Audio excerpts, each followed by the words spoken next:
Hello and welcome to another episode of Tales and Tactics, Rules as Written, the show that gives tabletop games the book club treatment. Join us as we dive deep into games you know, may never have heard of, or perhaps, in this case, some part of the ether may have creeped in and planted it in your subconscious. I am your host, Max. Joining me, of course, is my co-host Troy, and working behind the scenes, as always, is our wonderful producer, Jay. Today's episode is about the surrealist post-truth role-playing game Over the Edge. Oh boy. Before we get into it, I'm going to say, when I was preparing for this episode, I thought it might be fun to get the new edition, 3rd edition, and also then do a compare and contrast with the 2nd edition, which I'm more familiar with. And my thinking was that these two systems would be similar to each other, and they are, but they are different enough that I was sweating pretty hard putting this one together. A lot of reading. That aside, let's get into what the hell is Over the Edge. Yeah, give us a rundown here. Yeah, Troy, okay, so did you know anything about this game other than, the fact that I brought it up a couple times? I mean, I had heard the name of the author, but that was the extent of my knowledge of Over the Edge. I wasn't familiar with it as a game, how it worked. You explained to me sort of the outline, the basics, and it's intriguing. But I didn't know anything about it before you had brought this to me, other than, the very faintest sketching. Right. So this game is pretty influential, especially to a lot of, I don't know if I could say mechanics, but methodology in some more modern storytelling games, in the idea that it emphasizes the dynamics of characters over mechanics and even over things like a fixed plot. And also some of the way that resolutions, so it's a rules light system of a kind, albeit an odd one. Would you say that it's like an improvisational or like an impromptu style game? Yeah, I mean, it's no mind's eye theater, right? Which is entirely just people acting stuff out. Yeah, it's not even there are things in this vein that are more extreme. Like Amber Diceless is probably even more of a narrative driven system than this because it doesn't use dice at all. I would say that mechanically, it's incredibly flexible. The game is famous for being able to play characters that are just so absurd you could not play them in another game, like playing a telepathic house cat that knows when the end of the world will happen. Love it. Or a sentient pack of cigarettes. I might be exaggerating with that last one, but I have heard things that are close to as weird as those. So where does this game come from? Well, it is originally released in 1992, a very interesting year for role-playing games, by Robin D. Laws and Jonathan Tweet. And if Jonathan Tweet sounds familiar to anyone, it's because he is one of the main designers on Dungeons & Dragons 3rd edition, which he would then make after this game. Before this, he was working on Ars Magica and was, trying to remember, he was involved with the Lion Rampant, which is a magazine / a game company, at least initially. I think it's a bit more of a company, or it was a company for a while. Yeah, definitely Lion Rampant is known for these much more, we'll say, left field style of role-playing games, as opposed to more of the dungeon crawler mechanics-heavy games like Dungeons & Dragons. So it's really interesting that Jonathan Tweet then gets brought into Dungeons & Dragons and makes what I would argue is one of the crunchiest versions of D&D that's ever existed, which is 3rd edition. Yeah, I agree with that. Or 3.5. Arguably, some people might argue that 4th edition is even crunchier, but I don't know if it's necessarily...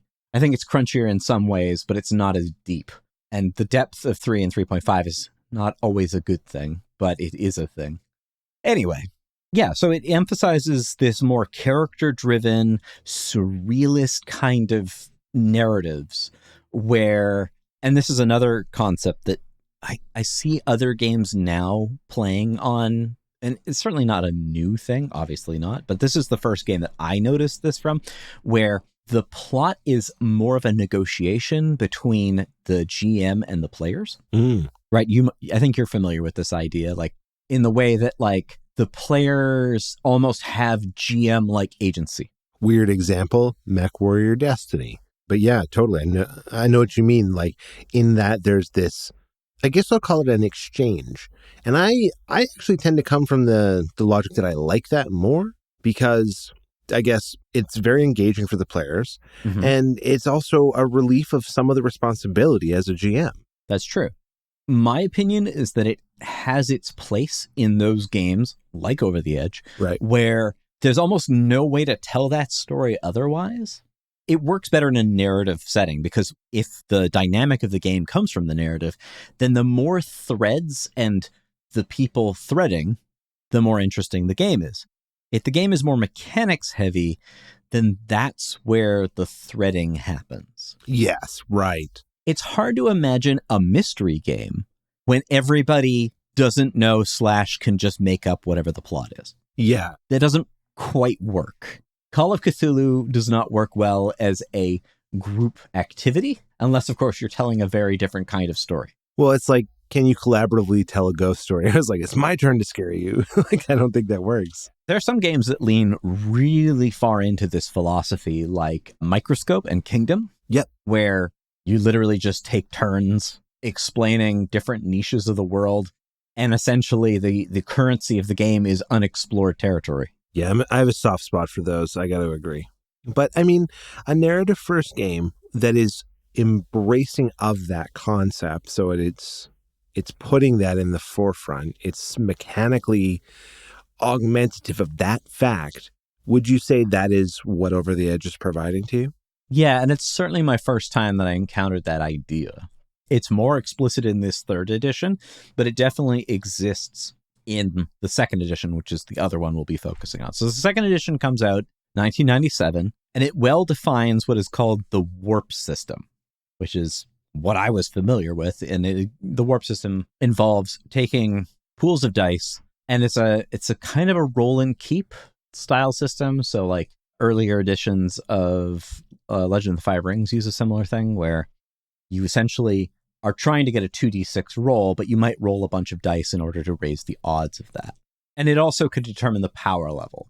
It's also one of the first times I remember encountering the idea of disadvantage working. Like, it wasn't called that, but the idea is that if you had some kind of advantage to doing this, you would roll 3 dice, and then you would take the higher of the 2 for the 2d6 roll. And if you had no idea what was going on, but you were attempting it anyway, it would work in reverse. You'd roll 3 dice and take the lowest 2, or exclude the high one, however you want to phrase that.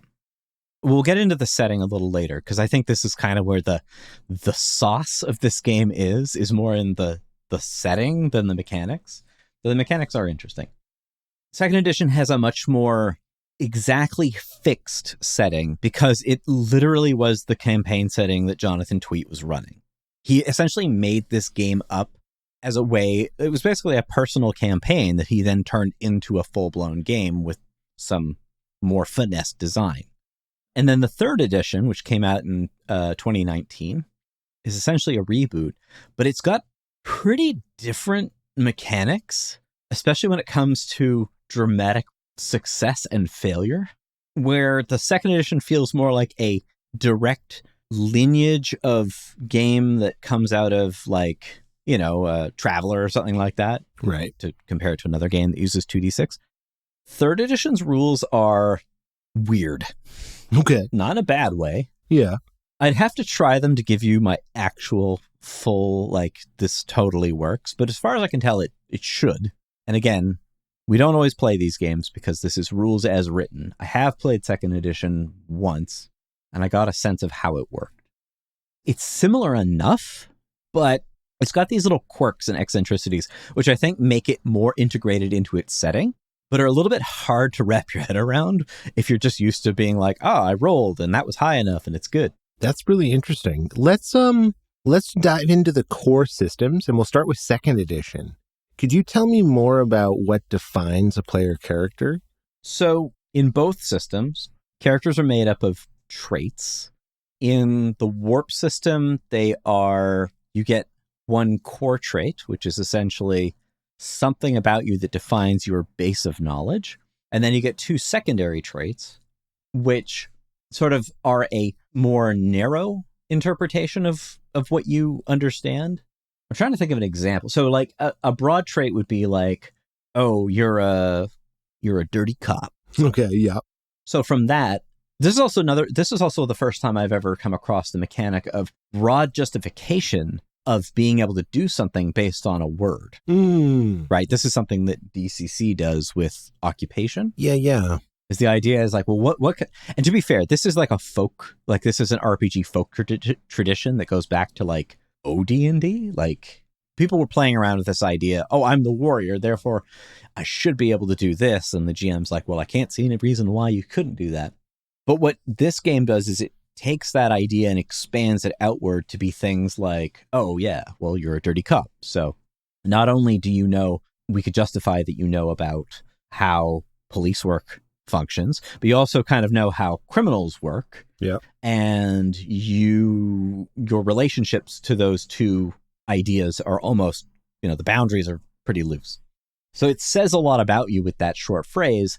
And if you were to do anything, you would say, well, because of my policing, I would know how that gun works, or I would know if that's real drugs. It's like a keyword thing. Yeah, it's a keyword thing, but it's this sort of idea that you have an evocative phrase and then you pull from that. The 2 secondary traits are more specific, narrow things. Like, I have a passion for fishing, but the idea is that you can't just branch this out to being like, oh, I know how boats work. Oh. No, it's just this one thing. So this is a narrower, more specified focal point. Yeah, and you get 2 of those, at least in the original, in the warp system. Right. And then you get a flaw, which is sort of like, I guess it's a keyword that the GM can then pull on you. Oh, that's fun. Yeah. So, I'm a dirty cop that has a passion for fishing and history, like military history. Usually with those secondary ones, you want to be pretty specific. Yeah. Because, again, it's boundaried by the words rather than broadened by the phrase. And I have low impulse control. Okay. Oh, interesting.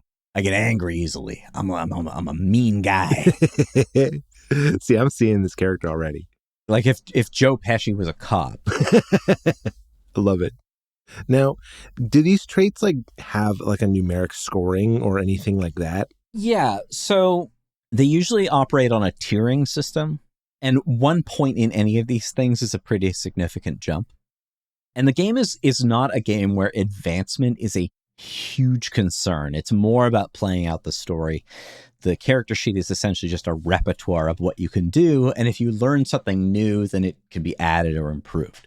This is way more clear in the 3rd edition, where essentially the plot has a power level and your character has a power level. And every other thing you run into, and it usually runs between 1 and 5, with 2, I guess, being the average. And some of this has to do with the number of dice that you roll. It's weird because in 2nd edition, it would be the number of dice you roll. In 3rd edition, it's the number of rerolls of a die that determines that. But it's this sort of game of chicken you play with yourself. So it's like, well, I rolled, let's say I rolled a 2 and a 3. And in order to say I was doing an active action, which I would need a 7 or better to get. If it was reactive, I'd need an 8 or better.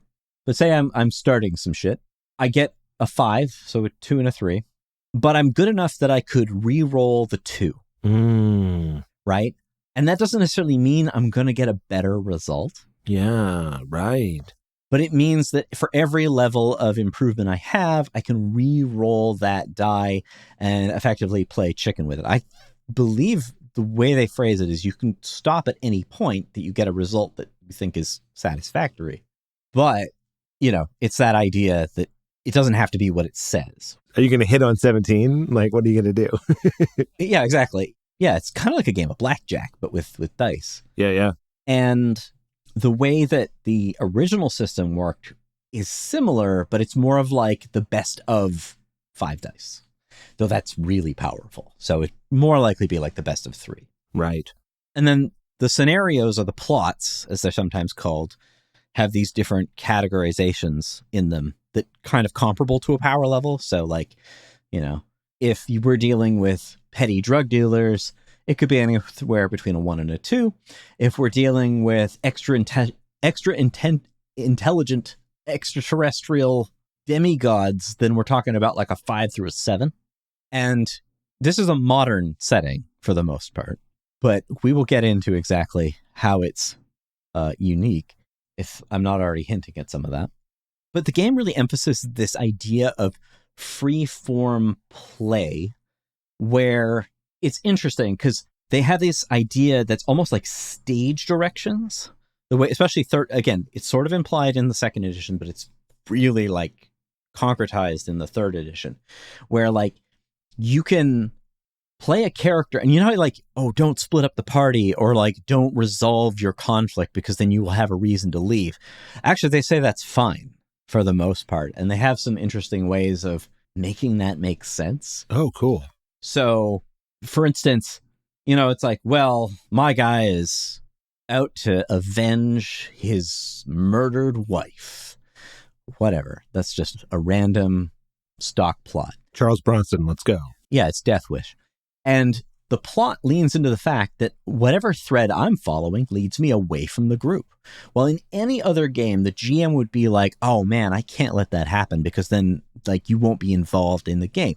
But they set it up in Over the Edge to be like, oh yeah, no, you should do that.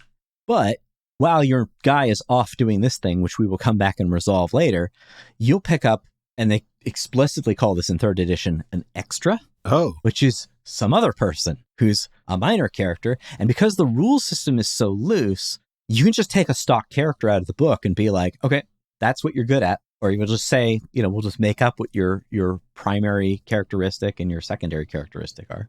That's your guy. So it really leans into the idea of this loose rules light, like, oh, well, my guy's, well, he solved the mystery of who, framed him for murder, and I have no reason to play him anymore.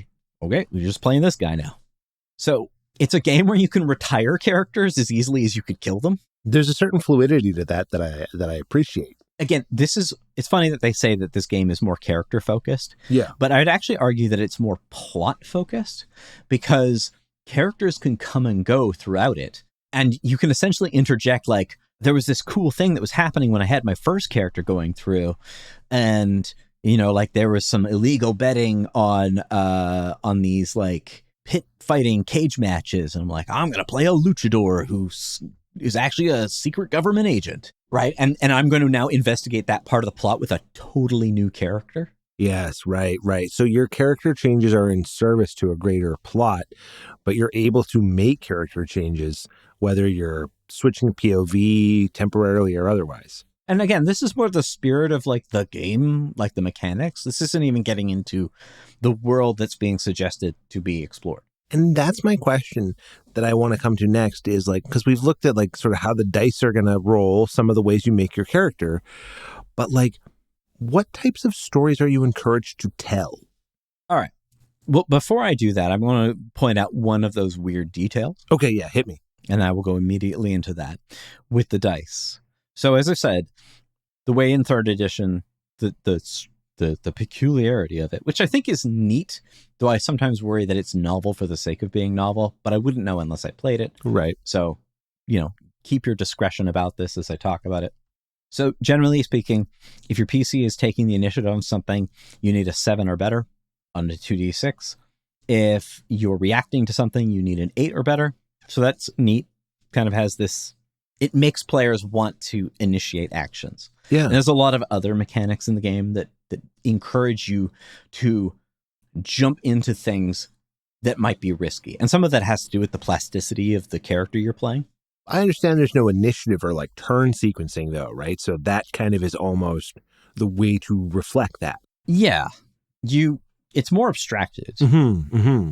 Even damage isn't like, it's very loosely defined. So you might take damage and then the GM will find a way of defining that as something more dramatic. Like, oh, well, you got shot in the arm. And so it almost becomes a keyword in itself. It becomes a descriptive phrase of what happened to your arm and why you might not be able to use it that well.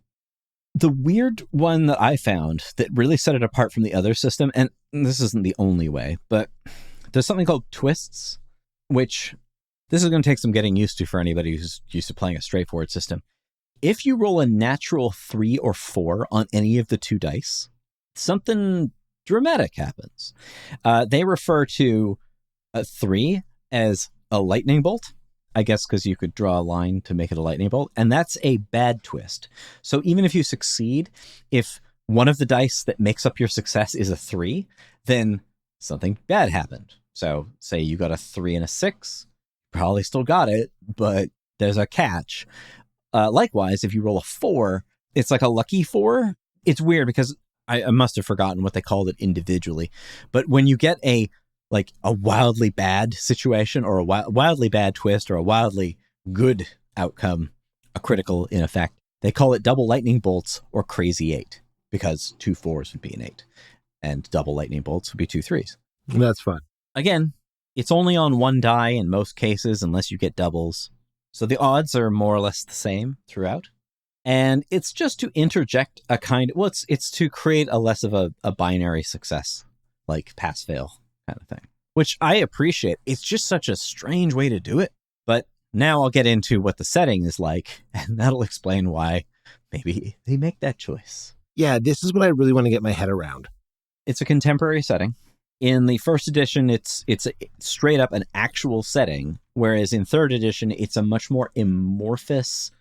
Those things exist, but they might not exist the way that it's like they exist more like possibility space. So the main, like the character who might be in the first edition, or sorry, the second, well, I guess the first edition as well, might be the head of this organization, might still be the head of that organization, but might have a totally different personality. I think it's more for replayability, but they basically lay out a bunch of different ways that character could be interpreted. And interpretation is the key to this game and its setting, especially in the third edition. Okay. It's a contemporary setting. It is set on an island called Amarja. My sister-in-law is from Chile, so I bounced this off for the pronunciation. And she said that in Amarja, it should land in the second, the emphasis in the word should land on the second A in the mar. Oh. So Amarja. And the J is obviously sounds like an H. And the reason that I asked her, because she speaks Spanish, is because it's a fictional Mediterranean island off the coast of Spain. And this place is this sort of, I want to say that it's like a cross between the Bermuda Triangle, Area 51, and Twin Peaks. But it's an island. Majorca on acid? Yeah, Majorca on acid. Geography aside, it is this nowhere place that is described as a melting pot of conspiracy theories, metaphysics, weird science, and it's also kind of overtly satirical at times, which, depending on your taste, can either take you out of it or it can be the fun of the game. Depending on my mood, I could go either way on that one. I mean, I like Paranoia, and that is sort of like a comedic take on something similar. So this is a world of mind control, hidden dimensions, absurd levels of bureaucracy, things like gangs of baboons that wander the streets that are controlled by some kind of baboon master. That's crazy. Or, immortal cultists. There's always going to be this surreal tinge to the world. Things seem, the normality of Amarja is like a veneer that you easily push past, and the whole thing just absolutely unhinges itself. And the whole fun of the game is to be like, oh, well, that friendly street vendor over there is actually selling pictures of people at the moment of their death. That's crazy. And do you buy one? Or do you turn him into do you turn him into the authorities? Or do you see one of someone that you know? Right, yeah. And so you're already getting it, yeah, right? There you go. And it's one of those things where it starts small, and then you play this. And as I said, because there's this push and pull from all the players, the narratives almost have this eerie Ouija board-esque structure to them, where you don't know who's well, you know who's pulling it, but no one person is in control. Now, how often does it stray into horror themes, or is it a little more thriller, I guess, maybe I'd say, than that? I'd say that it tends to land on the subtler side from at least reading other people's experiences and my own experiences. But it could quickly get real weird real fast. Well, I'd imagine in the third edition, it can bounce around a lot more because it's more thematic than literal. Okay. Right? Like the island is a thing. You're on the island and it has these specific places, like the major city of the island is called the Edge. Yeah. But there's lots of these little, like, there's these power groups and organizations, but the relationship between them is really session to session, as opposed to being kind of the hard-coded thing that it might be in the older edition. So some notable characters of the island are Monique de Aberbain, which is, I guess, the secretive de facto leader of the island. She is immortal and effectively the sort of secret authoritarian leader who controls a weird research group. But again, in third edition, you might reimagine that to be something other than it is. And like in the first edition, she's sort of shadowy, but bureaucratic, kind of rules with like from behind the scenes, a bit of like a Wizard of Oz sort of character. In the third edition, she's more like almost this mythical or demigod-like being that you can't tell if she's an actual person or just like a symbol for something. I'm actually, I feel that they took, what is it, from Planescape Sigil, the Lady of Pain. She has more of that vibe where it's like you never see her, but she could show up and it would be the end of your existence. That's crazy. Okay, got it. There's a Dr. Nussbaum who I swear is a direct, and this is the second edition especially, has a lot of Burroughsian-isms in it. So the work of William S. Burroughs, particularly Naked Lunch, which is already narratively a disjointed narrative. So it doesn't have a through line. It seems to stop and start randomly. And I think the big inspiration, Naked Lunch as a book is kind of like a major inspiration for how the game is supposed to be structured, because that is more of a series of weird surrealist routines that don't connect together in necessarily any specific order. And I think that's sort of the idea about how play sessions in Over the Edge are at least originally supposed to function.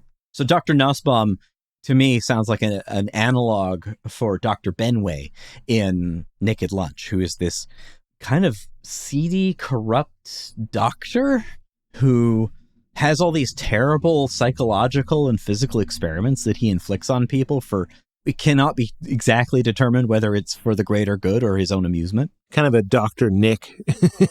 Yeah, imagine Dr. Nick, but not incompetent, malicious. Oh, okay. Right? Like he's not this like ridiculous person. He just has these very dark motives.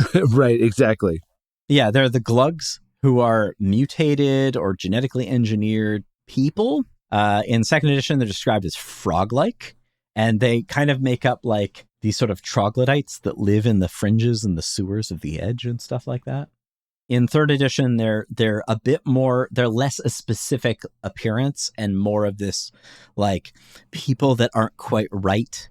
They might be almost zombie-like, but maybe they're not. Maybe they're some kind of strange mutants. Depends on the sunglasses you're wearing. Yeah, exactly. And so there's all these little, like, I don't know if I can't explain this setting without giving a bunch of weird touchstones that help connect different things. All the different seasonings in the stew, right? Yeah, like another one of those direct connections to Burroughs is a street gang in the second edition called the Cut-Ups, which is a methodology which Burroughs made a lot of his books, whereby you take a piece of text, like a newspaper or something like that, you cut through the page, remove one layer of the text so that the text will read directly across. This is a method that was accidentally discovered by Brian Geisen, which is an artist, friend of Burroughs. And then Burroughs became obsessed with the method. And basically what you do is you read across the lines. as if you might be reading a news report about an airplane crash, but you've cut the paragraphs in half so that it reads into a recipe for fried chicken. And you read across as if it were completely tangible. And then obviously any places where the letters get cut off, you kind of jump over those. And you then will probably fill in words in order to make the sentences sound more complete. And it was supposed to be this sort of divinatory or revelative process. And a lot of musicians took this up. I know that, like, I'm going into the whole, like, modern post-magic rabbit hole because this game is sitting on the surface of it, right? And it's like, get into this subculture shit. It'll be weird. Exactly.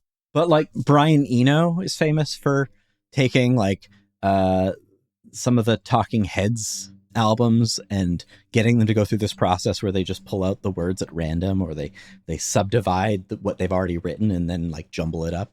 Right. And so this will give you that methodology should give you some idea about what thought process goes into making this game.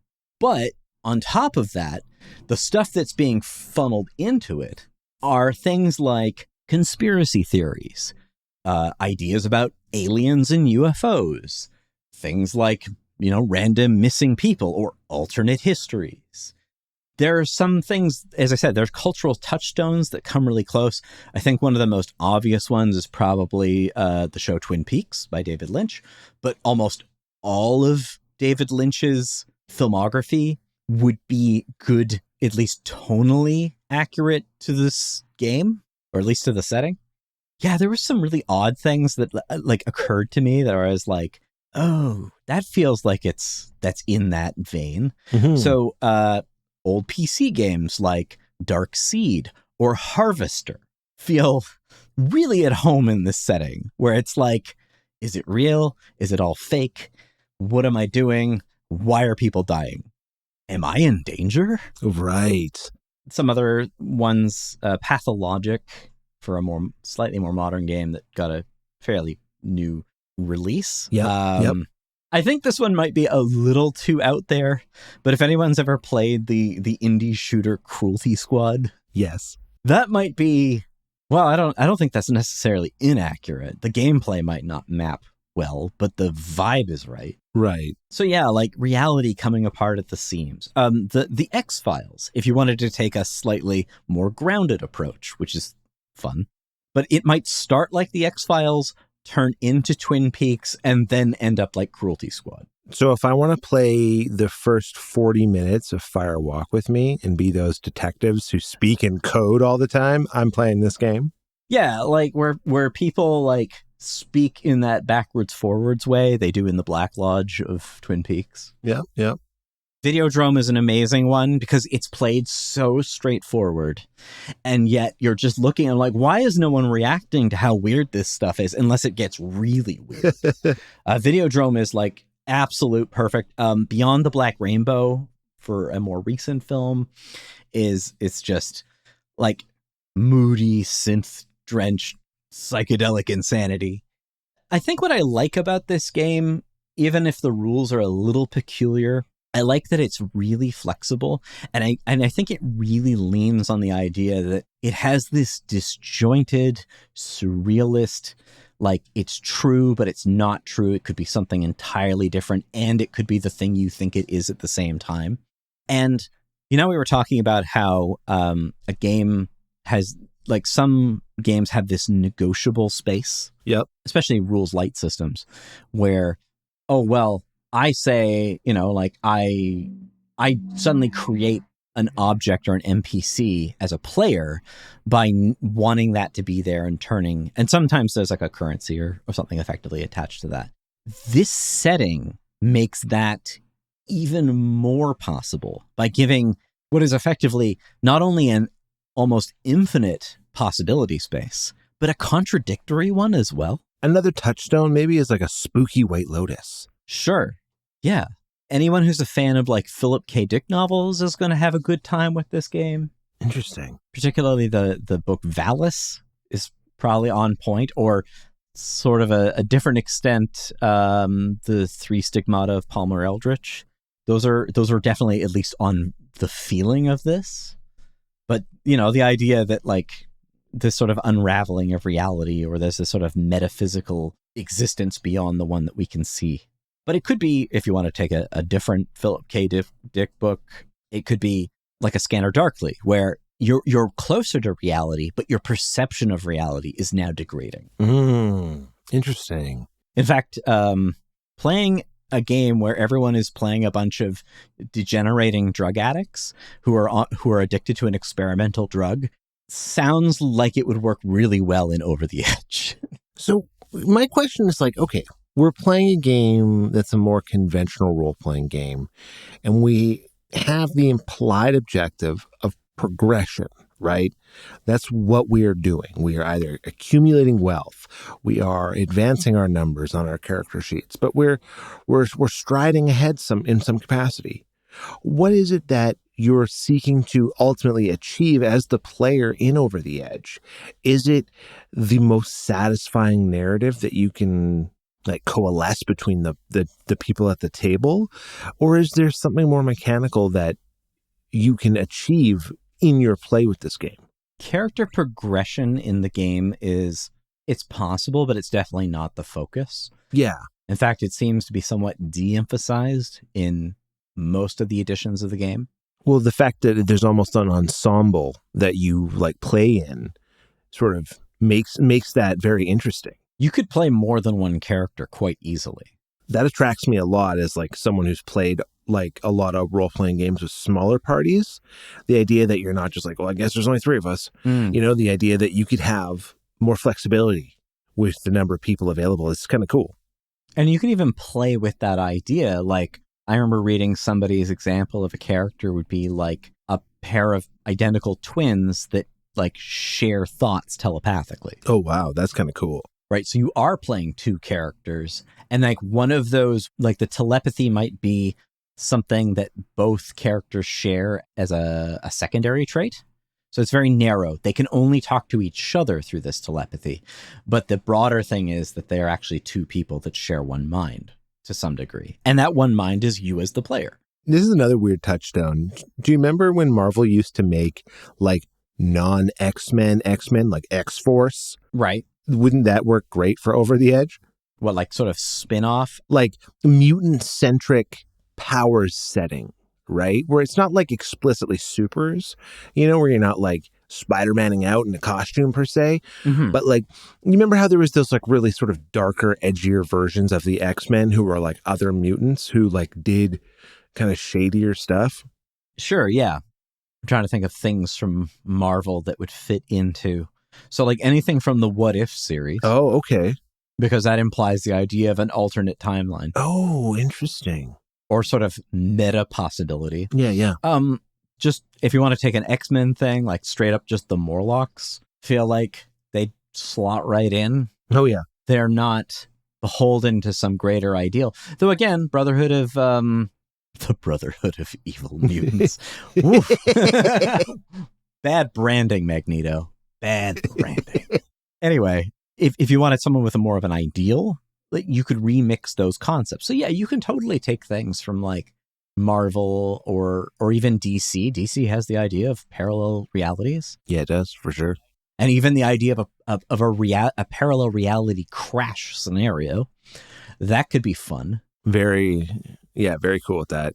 There's a big emphasis in the 3rd edition, which is not explicit in the 2nd edition, because the 2nd edition is famous for playing the most absurd things you could think of. Like, yeah, I'm going to play a talking vending machine, which is a real anime, by the way. I don't know if they got the idea from the game. But the 3rd edition makes more of an emphasis of you playing, firstly, a human character. Right. And also a visitor to the island, not a local. Yeah, right. Okay. At least not initially. Right? Because the idea, especially in the 3rd edition, is that it exists as this nebulous possibility space that is then defined by the player's actions as they move through them and the GM's reactions to that. So Alamara is just this possibility space that, as I said, it could be like the sort of eerie otherworldliness of Twin Peaks. It could be the investigativeness of X-Files. It could be the us versus them of X-Men, if you wanted to reinterpret the strangeness of that. Because this is what's so interesting to me. It's like, with all of the potential possibility space and morphability of the game itself, I almost struggle to find what I'm supposed to do with it. Yeah, so I think that that's sort of it's not a game that's necessarily for everyone, especially if you're somebody that tends to gravitate more to the mechanical side of things. I find it really is the mood that strikes me. Yes. Sometimes I'm down to just, and it really depends on who I'm playing with, or if I'm running it for somebody, who I'm running. I like to tailor my role playing to the crowd that I'm playing, and having Over the Edge is good if you're playing with a bunch of people that maybe aren't as familiar with or that interested in role-playing games in the traditional sense, but also like these very like winding narratives. But you're right, it doesn't immediately appeal to everyone. I think that's why I like it. Because, yeah, if you wanted to play something that was level progression, crunchy, we're making obvious progress by getting gold and all this stuff, and it's not like, oh, well, my guy decides he's going to sail off into the distance and we'll never hear from him again because I just feel like playing somebody else. But that's the advantage. And I think it makes a good point about role-playing games. I mean, you can tell me about what you think of this, but like games can't do everything. And the games that I dislike the most are the ones that think that they can.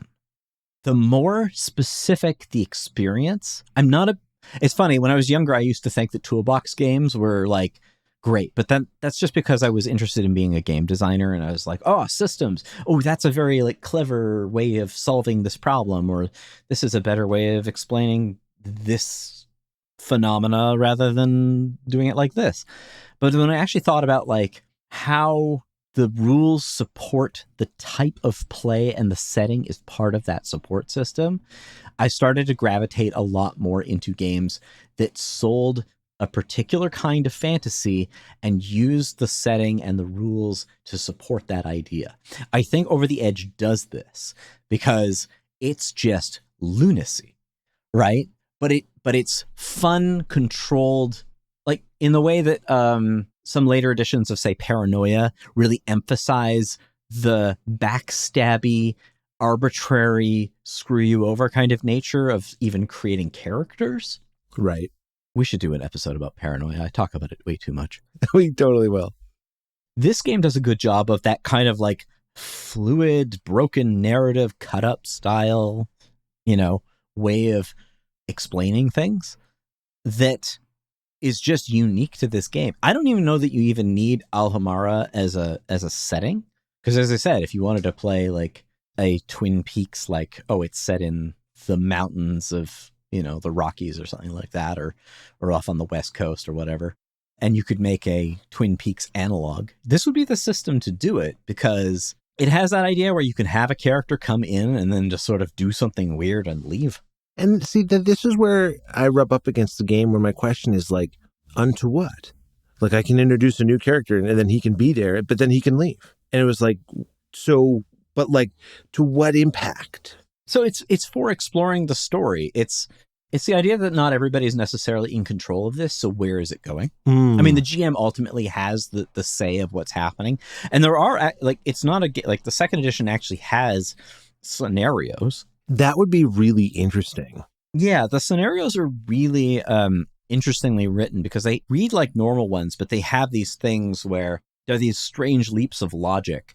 I think one of the things that the scenarios help to do, and as I said, the amount of player participation in the second edition is far less. It's far more like a traditional game, as opposed to the third edition, which sort of has this idea of a shared reality or shared experience. Yeah.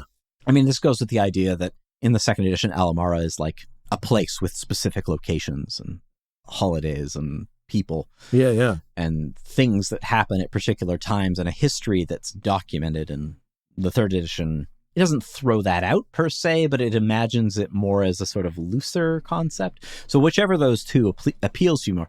It sounds like because you want a more story-directed game, I might suggest the second edition for you. It's almost like the second edition feels like it had more of an objective in what it was both designed to be and communicating to you what you should do with it than what I'm gathering the third edition has, which kind of makes it just more obscure.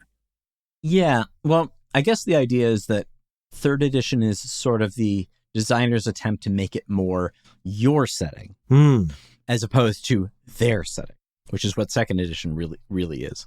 So in a way, it's like second edition almost is like an inherited source book built right into this game, where in third edition, it divorces that and gives you almost like, hey, do some world building while you're at it. Yeah, but it doesn't make a huge emphasis on, you having to do the world building. Like, it makes making it up as you go along the point of the game in a weird way. That's intriguing.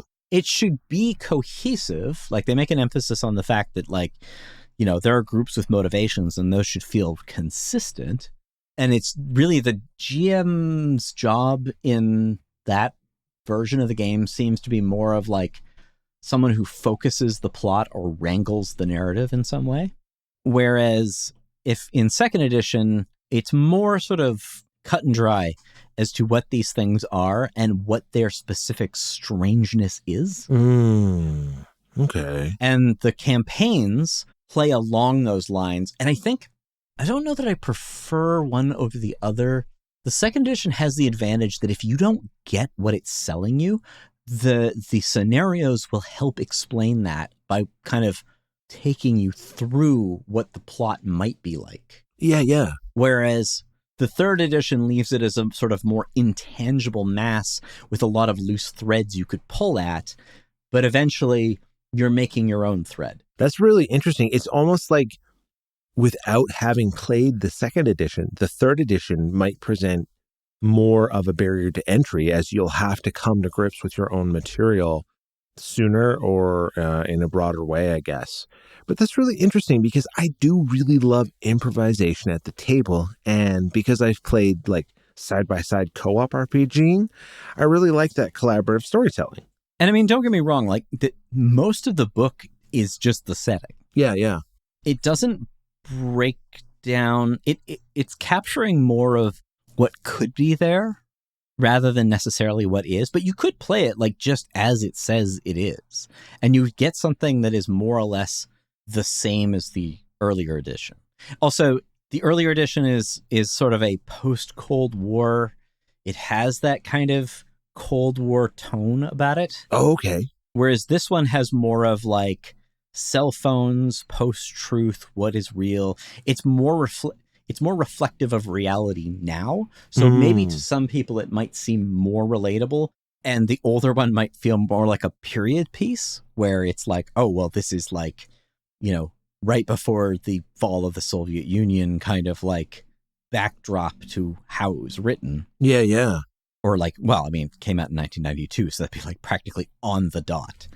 But there's this idea, the weird possibility space in that, I think, comes from the idea of, oh, well, this idea of surrealist intrigue, where does that go? Whereas if you reflect in the third edition, it coming from the idea of like, well, what is the internet's effect on reality and this sort of broader echoes of what is real and what is not based on information. Yeah. It feels more built in that way. So I think the new edition might feel more relevant to our own concerns about reality and history and all these things. Whereas the second edition might feel anachronistic. It's kind of like the point of some games is to, like we were saying earlier, progress or even simply put, have fun. It almost feels like the point of Over the Edge is to provoke a question, which I find kind of curious. Yeah, or to explore a possibility space with that question in mind. Might be how I'd put it. Yeah, like it's about probing ideas a lot less than it is about like a conventional play experience. Yeah, and it's also more about you digging into your character as a character. There's a big emphasis in the idea that like you should let the bad things happen because they make the plot more interesting, which is something we always hear in role-playing games, but I think they do a better job selling it in this one. Yeah. So aside from it being more updated setting and the rules in third edition feel like they were thought of in Amarja. But also with this sort of it being possibly the originator of a lot of these loose, or at least the formalizer of these looser terms, this looser style of role-playing game, in the idea of negotiable skills and things being more narrative sense than necessarily mechanical. I think it's also trying to innovate on top of that by having, the idea of these ability to shift in and out of different characters, because that wasn't so much a thing in the second edition. You were playing essentially a fixed person, but the game was light enough that if you had to make a new character for whatever reason, it wasn't a big issue. And it suggests that the game can be satirical or comedic, but I think the draw for the original game was the fact, you could play anything and just see where that goes. It's not a play by the rules game. It's an explore and find your own sense of interest, right? So it's, what I keep looking for is what's the thing that I would grab onto as a new player? And I feel like that's where you have to bring your own, I guess, influences. And that's why those touch points are so important, right? Because if you don't understand your own references to Amarja or what this world is or could be, it's going to be really hard just to extrapolate out from the rule book an optimal way to play the game, Yeah, I feel like the setting itself, it always has been these threads, right, that you can kind of probe into or pull at. Yeah. And the idea that it's a concrete place gives it that sense that there's a context for what's going on. I am visiting, my character, whoever they are, is visiting the island of Amarja, right? And I think it was good of the third edition to put an emphasis on the idea of outsiders, because then the world feels strange.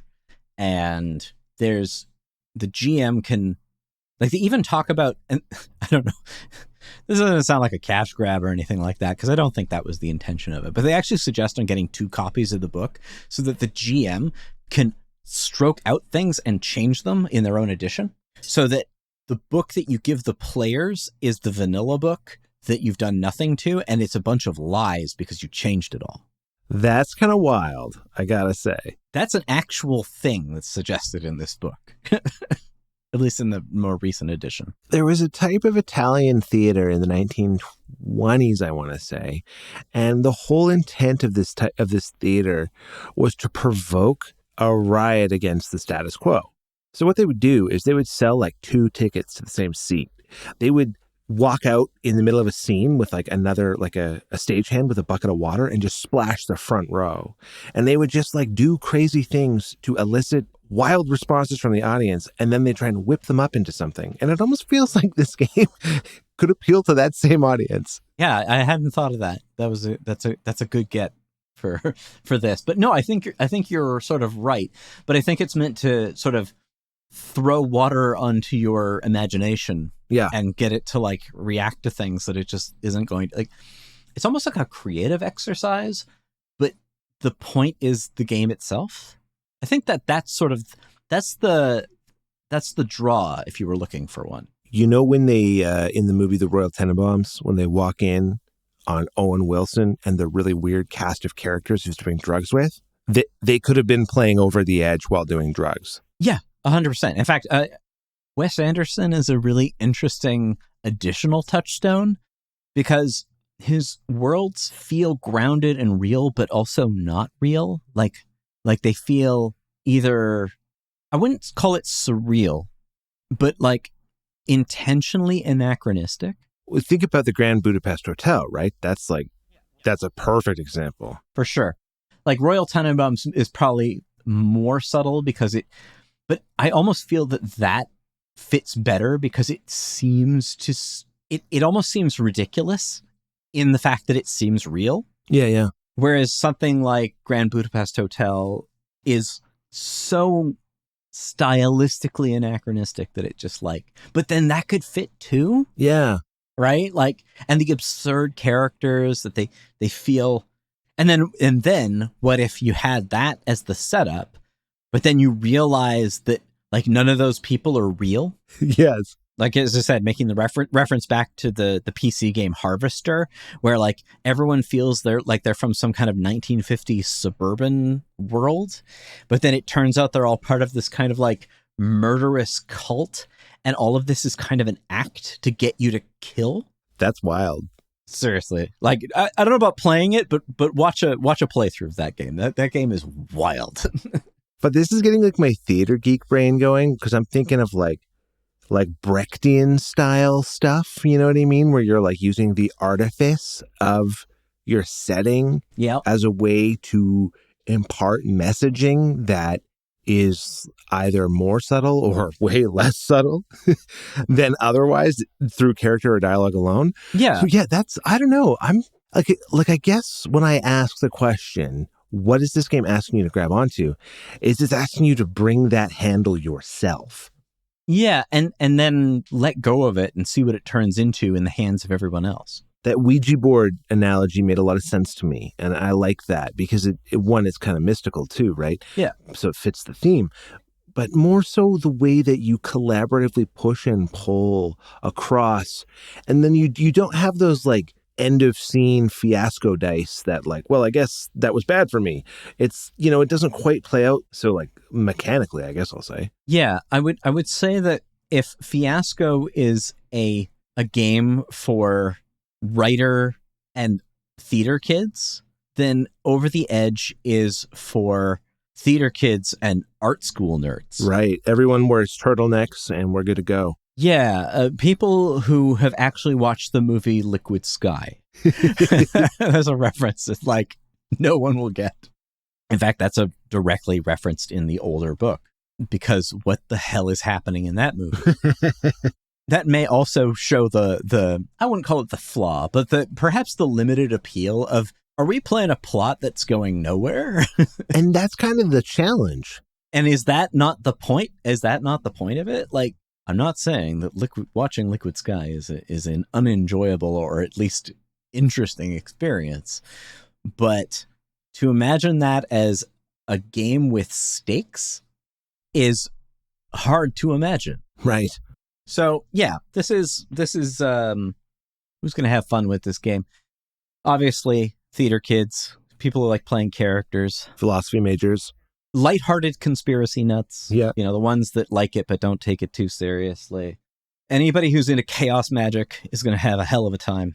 And yeah, people who get a lot of art and music references from like the 70s and 80s will have fun with the earlier edition, and internet culture for the newer one. And why not use both editions? One makes a history for the other, right? Yeah. Maybe you're playing in the modern Amarja and the second edition is the past of it, and you can just use it as a sort of historical reference book. So, none of this is nailed down. It's tabletop. Yeah, exactly. You're in charge, basically. Play whatever game you want. But yeah, that's really interesting. I'm really glad that we took the time to dive in on Over the Edge, because it doesn't really manage to conform to any expectation. It's an oddity, for sure. And it's an oddity of oddities. So it really can do no specific wrong, and it tickles my art school brain. Yeah, me too. In a most pleasing way. But I got to know my crowd if I'm going to crack it out. And honestly, aside from the one time that I played it, I really haven't. I mean, I've thought about it. Anytime rules light systems come up, I think about it, because I'm like, wow, that's a lot like Over the Edge. Or did that come from this? Or is there because I mean, anything that I've said about this being the first, it's just my first experience with those things. Right. I'm actually I should dig into where some of these mechanics come from. But I'm almost certain that a lot of those things, especially the negotiable position and skills, formalized. Like, as I said, it's always been a thing to some degree.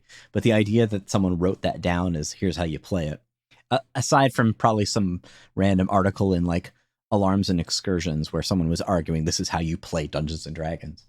This is an actual thing where I've seen that's how this works. So yeah, that's Over the Edge.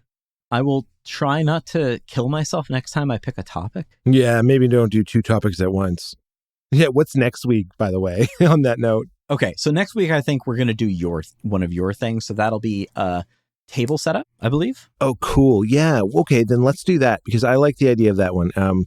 It's effectively like tabletop not etiquette, but like, how do you set up a table? Well, that's part of it. Yeah, there's etiquette for sure. That's actually a good point. But like, how do you set up a table? Why do you put trees in the corner you put them in? Stuff like that. And ways to maximize your positioning, your enjoyment of that process, and the secret truth that terrain is the most important part of the wargaming hobby.